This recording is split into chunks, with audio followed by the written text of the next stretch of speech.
सुरुवातीच्या कालखंडातलं जर मला कोण घेऊन जाणारा व्यक्ती असेल तर तो संदीप भाऊ आहे. तुम्हाला खोटं वाटेल देवाशपथ, तुम्ही हे जेव्हा सांगत असताना माझ्या समोर एक फ्रेम आली तर गेले मी 15 ते 20 वर्षापासून एक ज्येष्ठ नागरिक संघटना या ठिकाणी सांभाळतोय. आणि 5 म्हणजे वज्रमूठ मला असं वाटतं. म्हणजे हे बाऊंचे देवाचे शब्द होते. 2 एवढे मजबूत नेतृत्व तुमच्या सोबत आहेत. की संघर्षातून ती ड्रेनेज लाईन त्या ठिकाणी आमच्या समाविष्ट गावांसाठी त्यावेळी ती झाली. का अनेक विरोध त्या ठिकाणी झाला होता. अपरात्री उठून त्यांना पाणी भरावं लागतं. पहिल्यांकडे पाहिलं की भारी वाटतं एकदम.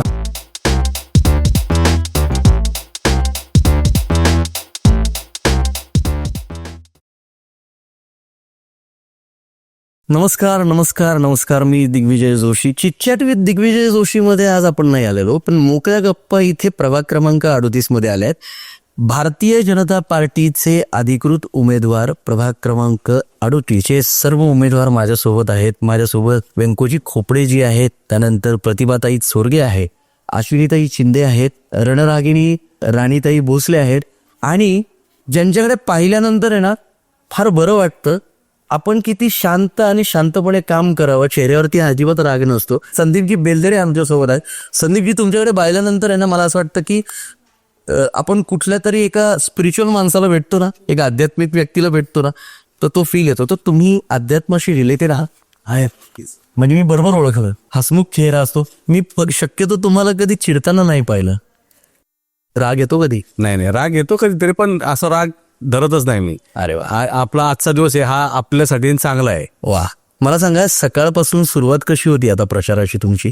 सकाळी लवकर 6ला उठावं लागतं आणि जिथं जिथं योग चालू कार्यक्रम आहेत किंवा जे वॉकिंग ट्रॅकला जातात लोक, वॉकिंगला जातात, त्या ठिकाणी जाऊन भेटी गाठी करतो सध्या. अच्छा. त्यानंतर आलं की थोडासा चहा नाश्ता घेऊन परत काही महत्वाच्या जे लोक आहेत, जे आपले गाववाले असतील, जी की वोटर असतील, त्यांच्या भेटी गाठी घेतो. असं हे आता रेग्युलरली चालू. त्यानंतर मग प्रचाराचा आमचा 10-10:30 पुढं प्रचार चालू होतो, जो आमच्या 5 उमेदवारांचा. अच्छा. नाही, मला असं कन्सर्न आहे की जेव्हा तुम्ही प्रचाराला जाता तेव्हा व्यंकोजी दादा माझ्यासोबत आहेत, तेव्हा तुमच्या दोघांचा प्रत्येकाच्या घरी चहा किती वेळा होतो? चहाचं सांगायला गेलं तर ज्या घरात जाईल त्या घरात चहा घ्यावाच लागतोय. क्वचित आपण सांगितलं तर त्या साखरवरती ते स्वतः समोरची लोक म्हणतात बाबा साखर तरी घ्या, नाही तर प्रत्येक घरात चहा घ्यावाच लागतंय. म्हणजे ऍसिडिटीचं प्रमाण वाढायला लागलंय का? वाढली तरी आता 15 तारखेपर्यंत झेलावं लागणार आहे तिचे. मी तुम्हाला या माध्यमातून सांगतो, हे प्रभाग क्रमांक 38 मधले जेवढे आपले शिलेदार आहेत ती समस्यांची ऍसिडिटी पूर्ण घालवणार आहेत, एवढं लक्षात ठेवा. बरोबर ना? प्रतिभाताई माझ्याकडे पाहतायत, म्हणतात की आता हे भाऊजी काय होम मिनिस्टर घ्यायला आलेत का काय, असं वाटायला लागलंय. तर प्रतिभाताई, मी तुमच्याकडे येतो. तुमचा दिवसभरात किती वेळा चहा होतो? प्रत्येक घरामध्ये घ्यावाच लागतो. नाही म्हटलं की मग त्यांना राग येतो ना, मग ठेवा, थोडा तरी घेतो. हा. चहा बरोबर काय बिस्किट वगैरे मिळतात का काय? नक्कीच. अच्छा, एवढा आग्रह असतो. म्हणजे तुम्हाला सगळ्यांना मला सांगायचं आहे की निवडणुकीत उभं राहणं म्हणजे ही जबाबदारीचं काम आहे, पण चंगळही भरपूर होती का? होती. ते मग म्हणतात भूक लागली असेल ना, घ्या 2 बिस्किट. मी उद्यापासून यांच्याबरोबर सकाळपासून जाणार आहे. माझा प्रश्न अश्विनीताईंना आहे. अश्विनीताई, घरात महालक्ष्मी बसतात का तुमच्या? जसं महालक्ष्मीच्या चेहऱ्यावरती प्रसन्न हसू असतं, तसं तुमच्या चेहऱ्यावरती नेहमी हसू असतं. तुम्हाला पाहिल्यानंतर आहे ना असं प्रसन्न वाटतं. इव्हन राणीताईंना बघितल्यानंतर. मी राणीताई तुमच्याकडे येणार आहे. काय वाटतंय, आज रोज प्रचार चाललाय, 2 एवढे मजबूत नेतृत्व तुमच्या सोबत आहेत. राणीताई सारख्या माजी नगरसेविका आहेत. एवढ्या दिग्गज लोकांबरोबर पक्षाने तुम्हाला इतकी सुंदर संधी दिली, तर सकाळपासूनचा दिवस कसा सुरू होतो तुमचा? नक्कीच खूप छान दिवस चालू होतो सकाळपासून. आमचं प्रत्येकाचं वेगवेगळं नियोजन असतं. सुरुवातीला काही ठरलेल्या गाठीभेटी असतात, त्यानंतर 10 वाजता आमची प्रचार रॅली निघती. आम्ही 5 जण एकत्र सगळे उमेदवारांच्या घरी जातो. आणि हा भाग म्हणजे आम्ही 5 जरी फिरत असलो तरी आमच्यासाठी नवीन नाहीये. इथं तुमच्या माहितीसाठी सांगते, माझे 4 दीर म्हणजे हे 4 भाऊ आहेत. त्यातल्या 4 आपल्या कात्रज, आंबेगाव, दत्तनगर भागामध्ये दूध घातलेलं आहे. त्यामुळे मला चहा पिण्याचा आग्रह होतोच, कारण तुम्ही दूध घालत होतात. आज आमच्या तिथं थोडा का होईना चहा घ्या, की आपुलकी आहे, प्रेम आहे. आणि पक्षाचं एक वेगळं वातावरण आहे इथं, की आपल्या भारतीय जनता पार्टीचा जर माणूस गेला ना तर नक्कीच सगळे सांगतात की तुम्ही काळजी करू नका, आम्ही सगळे तुमच्या 5 जणांच्या पाठीमागे आहे. दत्ताच्या फोटो मागे जशी गाय असती ना, तसं उत्तर मला इतक्या सुंदर पद्धतीने मिळालंय. मला तुम्हाला हे सांगायचंय अश्विनीताई, जेव्हा विजयी भव जेव्हा व्हाल, विजयी भव आहातच, विजयी जेव्हा होईल तेव्हा अश्विनीताई तुम्ही मला मस्त जी मोदीजींनी सजेस्ट केलेली गाय आहे, गोमाता आहे, ती तुम्ही मला भेट करा. नक्कीच नक्की. म्हणजे काही प्रॉब्लेमच नाही. आता आपण दुसरीकडे बोलूयात. राणीताई भोसले आमच्यासोबत आहेत. ताई, मला असं वाटतं की तुम्हाला चहा पण ऑफर होत असेल, पण पाणी भरपूर वेळा ऑफर होत असेल. कारण मी पाण्यावरती का आलो हे तुम्हाला पण माहिती आहे. कारण ज्या पाण्याचा प्रश्न सोडवण्यासाठी या रणरागिणी जेलमध्ये जाऊन आल्या, बरोबर ना, तर बहुतांश लोक पहिल्या म्हणत असतील, ताई तुम्ही पहिलं पाणी घ्या कारण तुम्ही पाण्याचा प्रश्न सोडवलाय. काय काय काय सकाळपासूनची कशी सुरुवात असते? सुरुवात निश्चितच खूप उत्साहपूर्वक असते. आमचा पूर्ण पॅनल म्हणजे संदीप दादा असतील, वेंकू दादा असतील, प्रतिभाताई, अश्विनीताई आणि मी स्वतः, आम्ही सर्वजण खूप युनिटीने काम करतोय आणि त्या पद्धतीने वेल प्लॅन सगळं, की सकाळी कोणाला भेटायचं, नंतर रॅली कुठून कुठे असणार आहे, त्यानंतर काही सोसायटीच्या महत्वाच्या मीटिंग आहेत आणि या सगळ्या प्रवासामध्ये लोकांचा रिस्पॉन्स खूप पॉझिटिव्ह आहे. अरे वा. हो.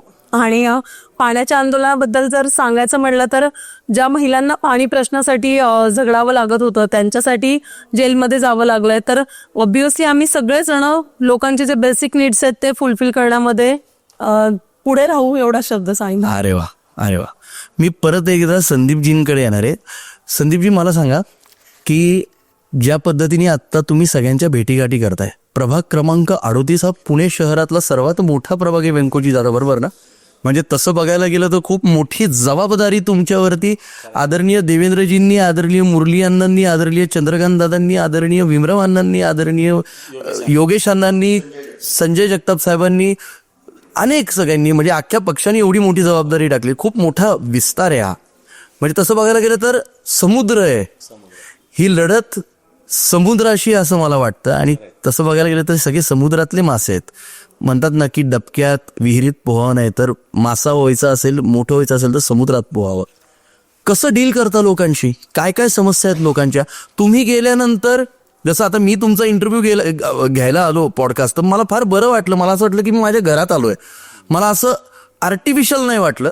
तर काय लोक काय तुमच्याशी डील करतात? काय लोकांच्या यातना काय आहेत? काय प्रश्न आहेत? काय आहे की आमच्याकडं प्रचंड कामं बाकी आहेत. लोकांची आमच्याकडनं खूप अपेक्षा आहे.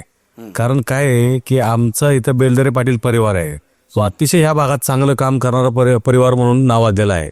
ज्यावेळेस आमचे शंकरराव बेलदरे पाटील नगरसेवक होते त्यावेळेस जी कामं झाली ना, आजही त्याचा ठसा उमटला जातोय. आणि ह्या मधल्या काळात 9-10 वर्ष 15 वर्षाच्या काळात एकही काम असं झालं नाही की ह्या लोकांचं नाव सांगता येईल की ह्यांनी हे केलंय. त्यामुळे आमच्याकडनं प्रचंड आशा आहे की आम्ही हे बेलदरे पाटील परिवार हा नक्कीच ह्या समस्या सोडू शकतो.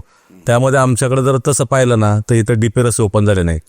दत्तनगरचा जो चौक आहे तो कायम जाम असतो. दत्तनगर ते जांभवडी रोड प्रचंड त्रास आहे लोकांना, बरोबर आहे. तर त्यातनं सुटका पाहिजे. त्यानंतर जर पाहिलं तर बुमकर चौक, हो, तो पण कायम जाम असतो. तर त्यातनंही लोकांना सुटका पाहिजे. हे होत असताना हायवेला जॉईन होणारे 2 रस्ते होते ते ओपन झाले नाहीत, त्यामुळे हा त्रास आहे. बरोबर, हे सगळ्यांना माहिती आहे की हे बेलदरे पाटील परिवारच करू शकतो यात. आणि इथं भारतीय जनता पार्टीचे सगळेचे सगळे नगरसेवकच करणार. कारण काय होतं की सत्ता आमच्याकडे, सत्तेचं समीकरण आमच्याकडे, नेते आमच्याकडे. त्यामुळे आम्ही जे मांडू, कारण आम्ही धावपळ करणारे आणि कायम नेत्यांच्या टचमध्ये असलेले आणि नेत्यांना आम्ही कायम कामं सांगणारी मंडळी आहेत. त्यामुळे आम्ही फॉलोअप करून हे सगळी कामं आम्ही त्या ठिकाणी करणार आहोत. अरे वा. मला या माध्यमातून सांगायचंय या 5 जणांबद्दल, कुठलं काही आर्टिफिशियलपणा नाही. कारण तुम्ही माझ्या सगळेजण माझ्या मोकळ्या गप्पाचं चॅनल पाहता, तर मी जे आहे ते खरं बोलतो. मला आलेला अनुभव सांगतो. मी आणि माझी टीम जेवायला बसलो होतो, म्हणजे जेवण करायला गेलो आणि संदीपजी उभे राहिले आणि विचारलं की तुम्ही जेवलात का सगळेजण? आम्ही राणीताईंकडे गेलो होतो तेव्हा आमची खूपच चंगळ झाली. म्हणजे विचारायला नको काय उसाचा रस आम्हाला मिळाला. अश्विनीताईंनी खूप छान पद्धतीचं स्वागत केलं. प्रतिभाताईंनी पण खूप सुंदर पद्धतीचा सपोर्ट केला. व्यंकोजी दादा आमच्याबरोबर जेव्हा असतात तेव्हा मला असं वाटतं की आमच्याबरोबर एक अजून वाघाचं बळ आहे. त्यांची पर्सनॅलिटी का त्यांचं बोलणं, म्हणजे एक नेते कसे असावे, आपण म्हणतो ना की नेता आपल्यात मिसळणारा पाहिजे, तसं व्यंकोजी दादांना भेटल्यानंतर काय सगळ्यांना भेटल्यानंतर असं वाटतं की आम्ही आमच्या मोठ्या भावाला भेटलोय. असं कुठलंही ॲटिट्यूड आणि ॲप्टिट्यूड घेऊन चालत नाही. तर मी तुम्हाला हा प्रश्न विचारतो की इतकं सुंदर, इतकं सामाजिक काम तुम्ही करता, इतके सुवर्ण काम भारतीय जनता पार्टीचे केलेत, एक हिंदुत्ववादी तुमचा विचार आहे, एवढं कष्टाने मोठं नाव तुम्ही सगळ्यांनी केलंय व्यंकोजी दादा तुम्ही, तर हा यश पचवण्याची आणि हा कुठलाही ॲटिट्यूड तुम्हाला नाही, हे संस्कार कुठून आले हो तुमच्यावरती? आमचं कुटुंब हे सांप्रदायिक क्षेत्राशी निगडीत आहे आणि संप्रदाय आणि अध्यात्म हा माणसाला नेहमी जमिनीवर ठेवतो. पद, प्रतिष्ठा किंवा जी काही राजकीय पदं मिळतात ही जनतेच्या सेवेसाठी असतात आणि जनतेच्या सेवेसाठी जी पदं असतात त्यांनी हुरळून न जाता, सत्ता डोक्यात न जाता, ती सत्ता जनतेसाठी, जनतेच्या प्रश्नांसाठी, सामान्य माणसाच्या शेवटच्या व्यक्तीसाठी ती सत्ता राबवली पाहिजे. तिच्यातून जनतेचा किंवा प्रत्येक नागरिकाचा विकास झाला पाहिजे, माणसाचा कामाचा त्या ठिकाणातून आपल्या माध्यमातून कामं झाली पाहिजेत. हा उद्देश असला की निश्चितपणे कुठलाही म्हणजे आविर्भाव मनामध्ये येत नाही. आणि कितीही आपल्याला वाटलं की आपण हे अचीव केलंय, ते अचीव केलंय, तरी ज्या ठिकाणाहून आपली सुरुवात झाली, ज्या गोष्टीपासून आपली सुरुवात झाली, सर्वसामान्य कुटुंबातून आपण येतो, आपल्या आईवडिलांनी केलेले कष्ट असतील, आपल्या वडीलधारांनी केलेली मेहनत असेल, याची जाणीव असल्यानंतर तो माणूस कधीच हवेत जात नाही. आणि मी निश्चित सांगतो, या पुढच्या काळातही जरी आम्ही या निवडणुकीला सामोरे जातोय, मी व माझे सर्वच सहकारी म्हणजे इवन संदीप भाऊ असेल, राणीताई असतील, आमच्या चिंदेताई असतील, चोरगेताई असतील, ही सर्व मंडळी आपल्या मातीशी बांधिलकी असणारी, मातीची जाण असणारी मंडळी. त्यामुळं ही आम्ही मंडळी ही हुरळून न जाता त्याच जनतेमध्ये राहू. म्हणजे देवेंद्रजींचं एक वाक्याचे जे मी नेहमी म्हणजे मला वाटतं 2017 साली महाजनादेश यात्रा देवेंद्रजींनी काढली होती. देवेंद्रजी हे माझ्या राजकीय जीवनाचे आयडॉल आहेत. मी खूप नेहमी त्यांना ऐकत असतो. तर त्यांनी त्या जनादेश यात्रेच्या माध्यमातून सांगितलं होतं, प्रजा हीच राजा मी सेवे करी. आणि त्याच युक्तीचा आणि त्यांच्या त्याच वाक्याचा अनुकरण करून मी त्या ठिकाणी माझं राजकीय या ठिकाणी जे काही कार्य आहे त्या कार्यात समर्पित राहून काम करतोय. खरं बघायला गेलं तर तुम्ही तिकडे बसून जोरदार टाळ्या वाजवणार आहात, कारण हे संस्कार आणि हे विचार आहेत आणि आचार विचार संघाचे आहेत, भारतीय जनता पार्टीचे आहेत आणि घरातले आहेत. आणि हे सगळं जेव्हा समीकरण होतं तेव्हा एक उत्तम नेतृत्व बाहेर पडतं आणि जेव्हा उत्तम नेतृत्व बाहेर पडतं तेव्हा उत्तम समाज बांधला जातो.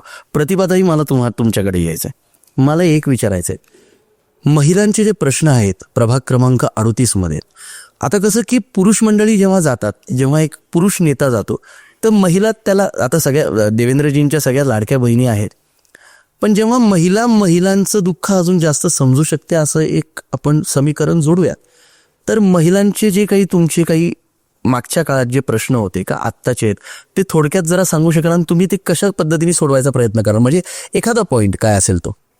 महिलांचा पाण्याचा विषय आहे. हा, महिलांना रात्रीच्या म्हणजे जे काम करणारे आहेत, धुनावाणी म्हणा, स्वयंपाकाले म्हणा, किंवा म्हणजे छोटे छोटे भाजीपाले वगैरे विकणारे असतात ते, तर अपरात्री उठून त्यांना पाणी भरावं लागतं नाही का. तर 2 वाजता पाणी येतं, 3 वाजता पाणी येतं, तर ते म्हणतात आमच्या झोपा होत नाही.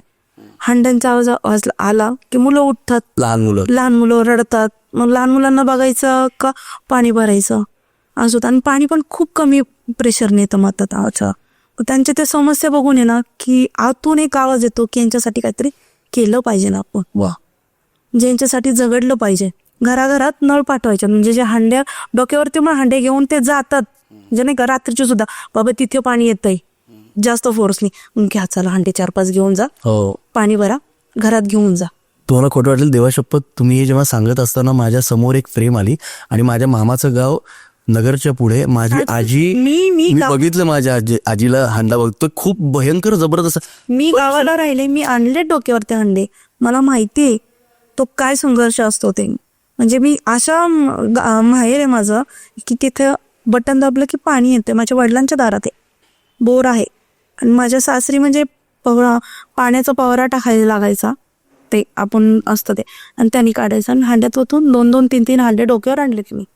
पण आज मला आनंद ह्या गोष्टीचा आहे की तुमच्या खांद्यावरती आणि तुमच्या डोक्यावरती आशीर्वाद भारतीय जनता पार्टीचे आहेत आणि तो संपूर्ण भार घेऊन तुम्ही हा जनहिताचा आणि जनसेवेचा भार घेऊन तुम्ही पुढे पहिली चालला. गोष्ट मी ही सांगेन की माझं लग्न झालं 2005 मध्ये, त्या साली माझे मिस्टर सरपंच झाले त्यांनी एका वर्षाच्या आत प्रत्येकाच्या दारोदारी म्हणजे घरात नळ आणले गावाला, पांगणी गाव, तालुका वेल्हा, रायगड आता आम्ही म्हणतो. हो.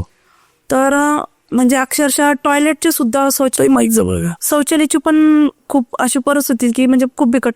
प्रत्येकाच्या दारात स्वतःच्या खर्चाने शौचालय बांधलेत आणि आणि अजूनपर्यंत पाणी आहे नळांना आणि त्याच स्पीडनीच येतं.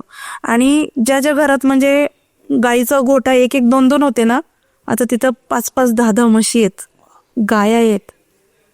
जे एवढं म्हणजे माझ्या मिस्टरांचं पण कर्तृत्व तेवढंच मोलाचं आहे माझ्यासाठी.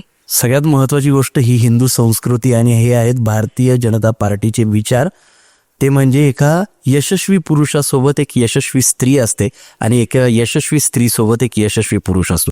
मी एवढंच सांगेन की जो आता महिलांना जो संघर्ष करावा लागतो ना, पाण्यासाठी म्हणा, रस्त्यांसाठी म्हणा, ड्रेनेज फुटलेले आहेत. मी पण पाहिलेत अक्षरशः घाण वास येतो, आपल्याला उभं राहत नाही. त्यांच्या दारापुढं कशी ती लहान लहान मुलं खेळतात, म्हणजे अक्षरशः विचार करते ना, अंगावर काटा येतो मला त्या गोष्टीचा, की हे कुठंतरी थांबलं पाहिजे.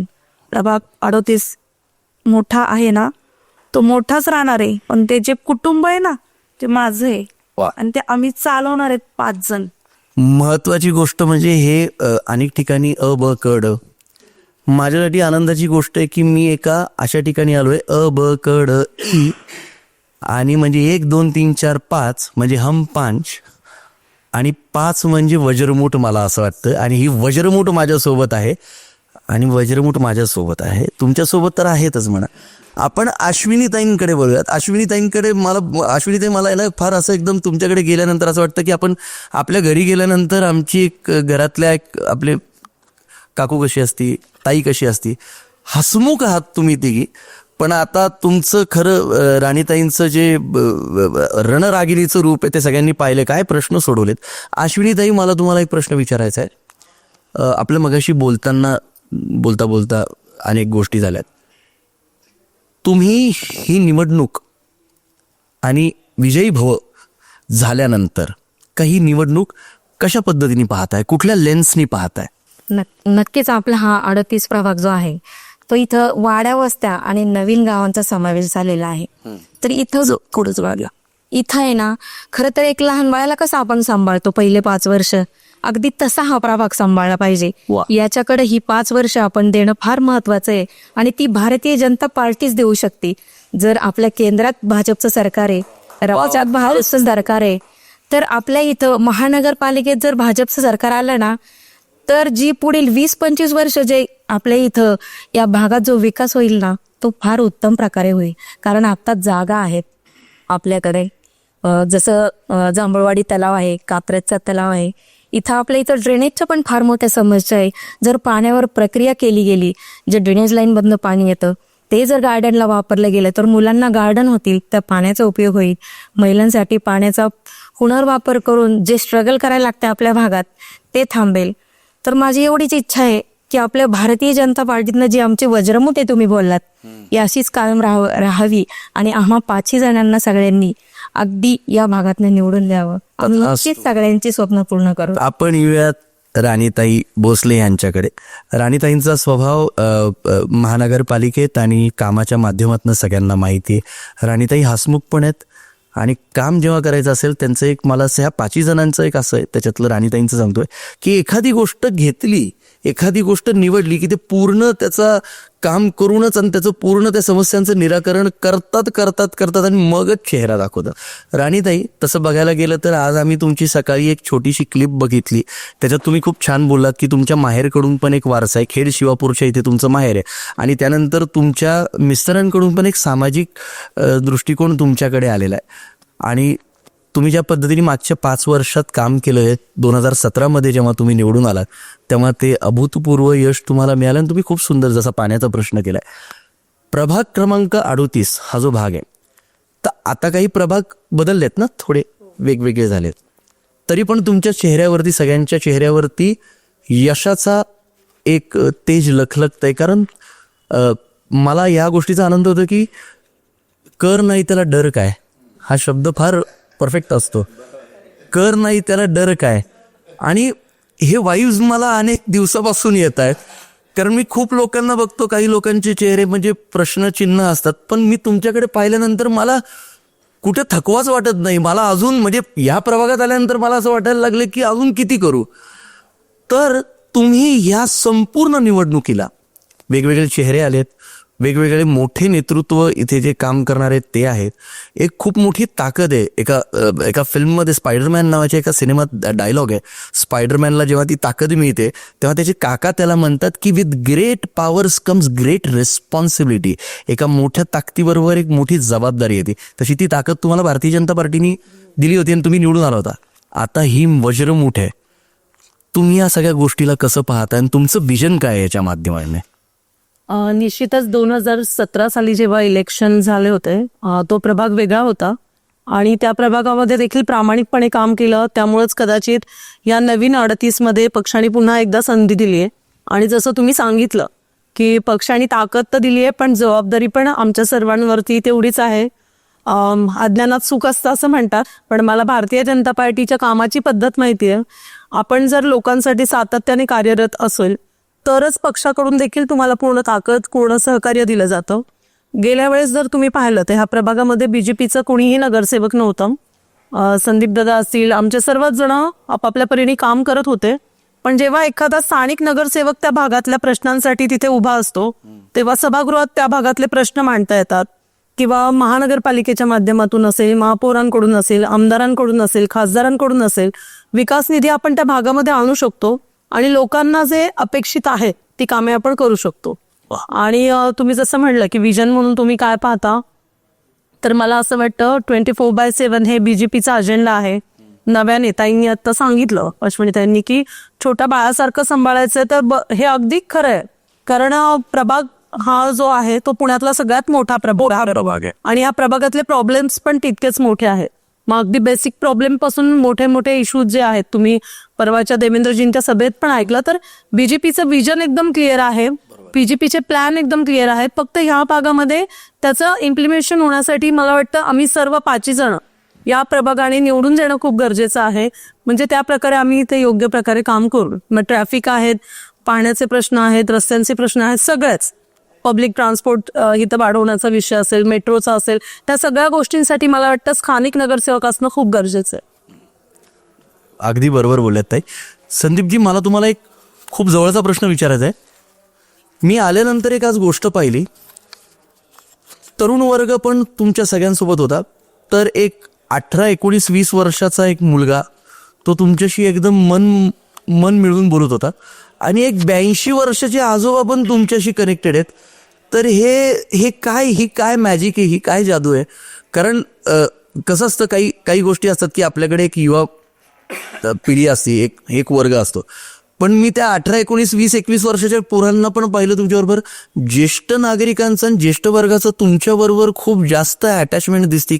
काय समीकरण, काय गंमत आहे? ज्येष्ठांचा जर विषय काढला तर गेले मी 15 ते 20 वर्षापासून एक ज्येष्ठ नागरिक संघटना या ठिकाणी सांभाळतोय. म्हणजे मी बरोबर पाथवर बोललो. हा. आणि ज्येष्ठांची सेवा करायचं आहे ना, खूप भाग्य लागतं.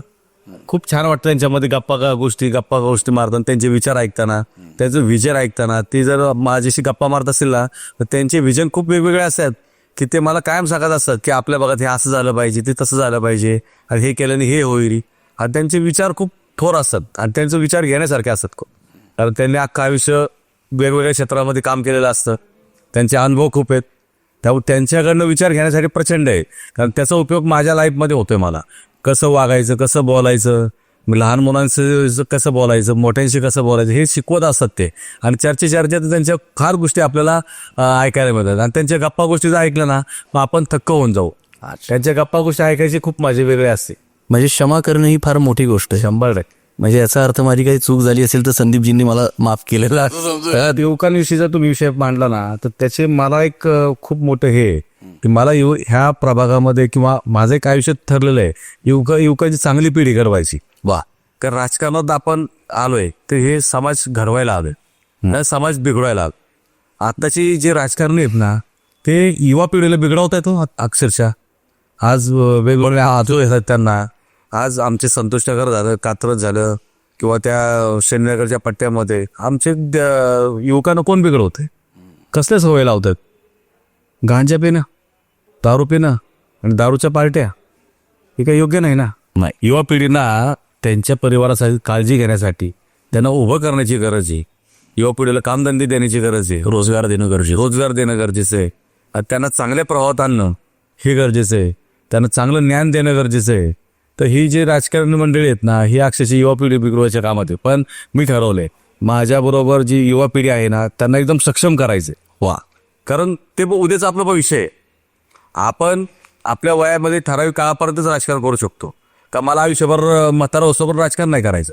एक नवीन आपल्यानंतरची पिढी पण तयार झाली पाहिजे. त्याने हा देश चालवला पाहिजे, हा प्रभाग चालवला पाहिजे, आपला भागात सामाजिक काम केलं पाहिजे. ह्या हेतूने मी युवकांकडे पाहत असतो आणि मला युवकांशी गप्पा मारायला, त्यांची चर्चा करायला खूप आवडतं. दादा खरंच आम्हाला सगळ्यांना सुद्धा की शांत राहा, आपल्याला पण त्रास होईल वगैरे, हे आम्हाला सगळ्यांना म्हणजे खरंच ते एखाद्या मोठ्या भावासारखी सगळ्यांची काळजी घेतात. म्हणून तर ते संदीप आहेत आणि ते युधिष्ठिर आहेत असं मला म्हणा. खरंच पण तुम्ही बोलत असताना मला फार बरं वाटलं. तुम्ही एक लाईन बोललात. आता तुम्ही ठरवून घ्या की बाकीचे कोण, अर्जुन कोण. मी त्या वादात नाही पडणार. हा, पण नाही म्हणजे असतं ना ते पर्सनॅलिटी. हा, नाही पण तुम्ही सर, संदीपजी तुम्ही मला आता म्हटलात ना की मला युवा पिढीला एक वेगळा मार्ग दाखवायचा. हे बोलत असताना मला अजून एकांची आठवण आली, ज्यांना आम्ही आमचं कुटुंब प्रमुख मानतो, ते म्हणजे आदरणीय चंद्रकांतदादा पाटील. सेम हेच वाक्य मी भीमराव अण्णांकडून पण ऐकले. सेम हे वाक्य, हे भाव मी योगेश अण्णा टिळेकरांकडून ऐकले. इवन ऑल्सो मी मुरलीधर अण्णा मोहळांकडून पण ऐकलंय. आणि चंद्रकांत दादा तुम्ही पाहता का, आपण सगळे हे जे एखाद्याला रोजगार देणं का एखाद्याला काम देणं, म्हणजे म्हणतात ना की एखाद्याकडे काम नसलं तर नकारात्मक विचार भरपूर येतात, पण जो माणूस 12 तास 10 तास कामात असतो तो प्रगती करतो. तर म्हणजे 16 तारखेनंतर तुम्ही प्रगती तर करणार आहे, पण रोजगारासाठी पण अजून जास्त प्रयत्न करणार. 100%. मला तर ह्या भागातील जसं रस्ता, लाईट, पाणी तर हे होणारच आहे प्रभागातलं, पण माणूस घडवायचं काम करायचं. कारण काय होतं, आज गरज आहे त्याची. जवळ घ्या. आज आहे ना, माणसाला घडवायची गरज आहे. आज जर आपण पाहिलं की प्रत्येकाला आर्थिक अडचण प्रचंड आहे. हो. काय होतं, पेट्रोल वाढणार आहे, गॅस वाढणार आहे, हे काय थांबणारं गणित नाहीये. सरकार कुठलीही होतात, पण हे वाढतच जाणार आहे. पण आपले कमावते हात वाढवले पाहिजे. वा वा. कारण खर्च पण केला पाहिजे आणि कमवले पाहिजे. तर माझं सगळ्यांना हेच विनंती राहील की प्रत्येक घरातल्या प्रत्येकाने काही ना काहीतरी काम केलं पाहिजे. कुठल्या ना कुठल्या माध्यमातून पैसे कमवले पाहिजे. बरोबर आहे. रडत बसून उपयोग नाही, लढत राहिलं पाहिजे. म्हणजे समाजाची सेवा करत असताना, जेव्हा तुम्ही सेवा करतातच आहात म्हणून, पण ते करत असताना तुम्ही हात वाढवणार आहात रोजगाराचे, आणि त्या हातात तुम्ही सुवर्ण कमळ देणार आहात. तुमच्या सगळ्यांच्या सगळे फेवरेट आहेत, पण तुमच्या सर्वांची फेवरेट, आणि ते खूप छान हसतात, ते खूप छान मिश्किल हसतात.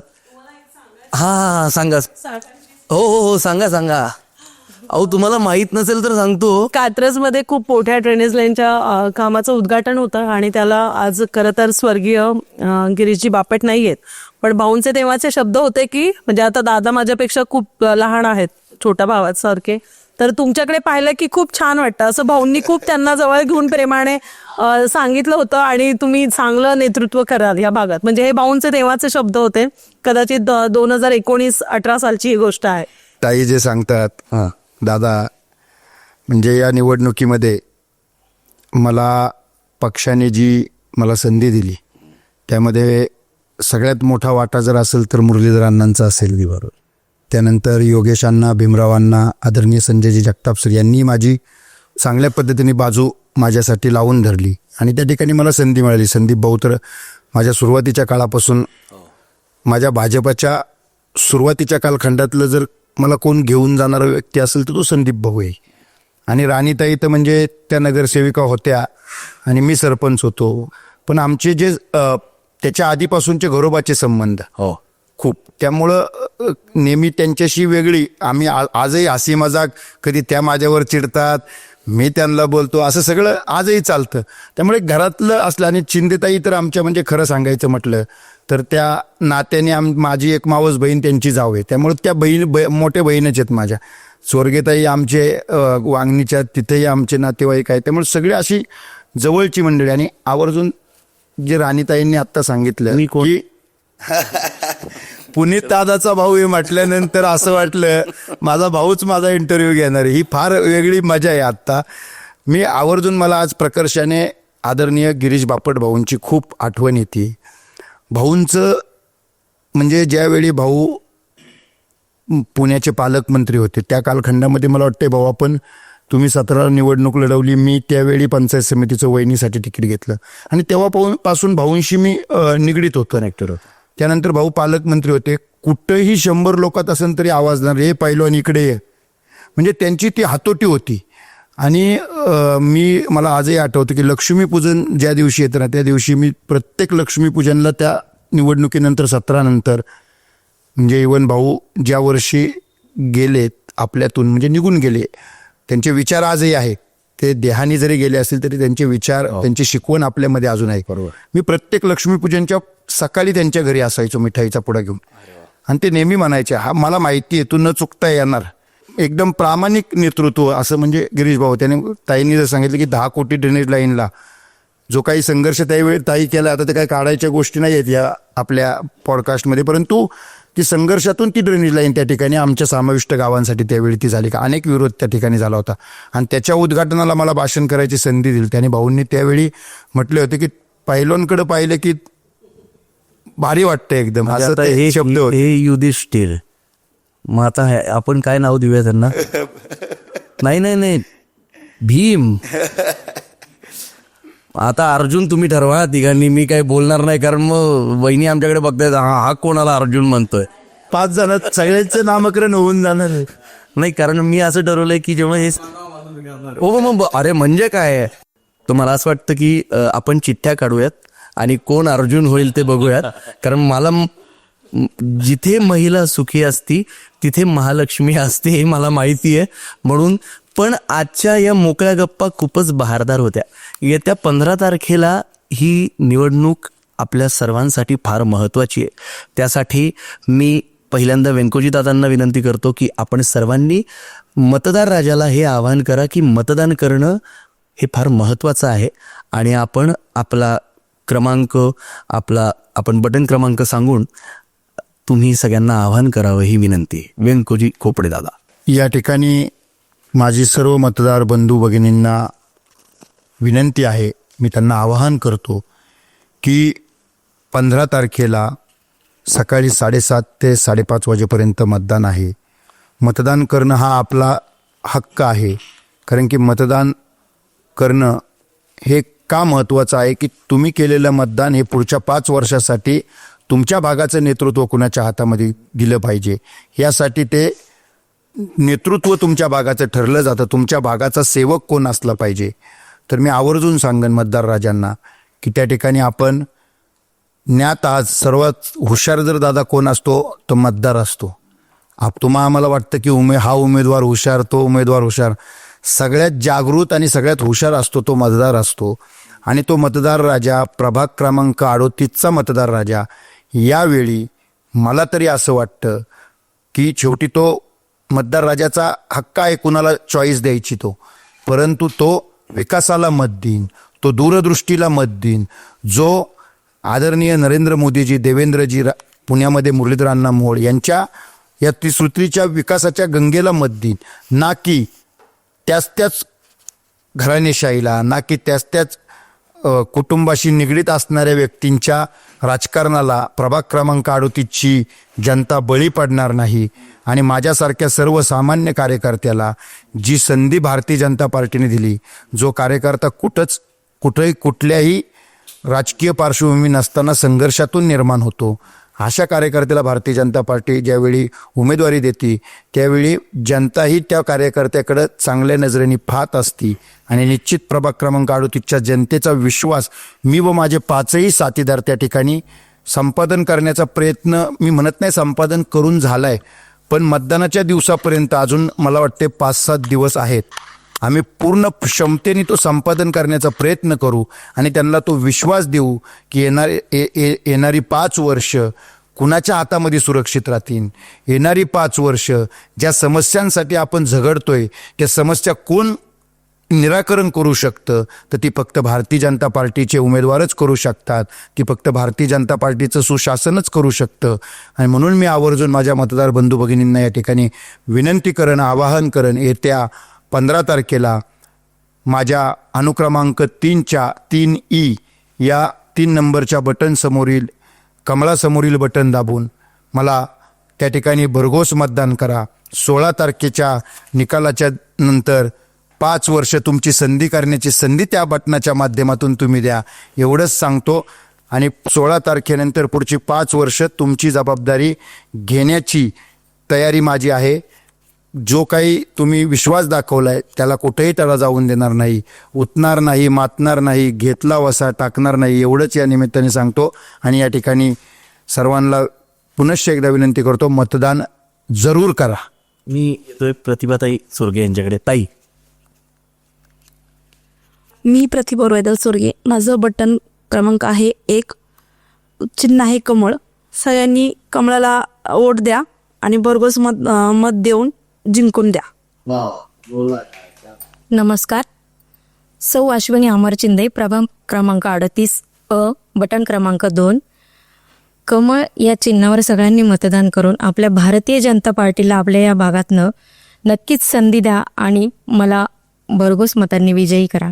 मतदान हे खरं तर आपल्या हिंदू संस्कृतीनुसार दान हे तेव्हाच सत्कर्मी लागतं जेव्हा ते योग्य माणसाला केलं जातं. तर मी आज या पॉडकास्टच्या निमित्ताने सर्व बंधू बांधव, प्रभाग 38चे सर्व नागरिक या सर्वांना खूप नम्र विनंती करते की आपण सर्वांनी येत्या 15 तारखेला आम्हाला 5ही उमेदवारांना कमळाचं बटन दाबून तुम्ही सहकार्य करावे व खूप प्रचंड मतांनी विजयी करावे. माझं बॅलेट पेपरवरती भोसले राणी रायबा गट क मध्ये अनुक्रमांक 5 या ठिकाणी आपण कमळाच्या बटनावरती सर्वांनी वोटिंग करावे, एवढीच तुम्हाला नम्र विनंती करते. धन्यवाद. माझ्यासोबत आता आवाहन करतील संदीपजी बेलदरे साहेब. नक्कीच. प्रभाग 38मध्ये मी मतदारांना आवाहन करतो की यावेळेचं मत हे विकासाला. त्याचं कारणही तसं आहे की प्रभागात अडचणी खूप आहे, आपल्याला विकास करायचा आहे, या प्रभागामध्ये फार मोठी कामं करायची आहेत. तर ही जर कामं करायची असतील तर भारतीय जनता पार्टीचाच नगरसेवक पाहिजे. इथं कमळ आजपर्यंत कधी फुललेलं नाही.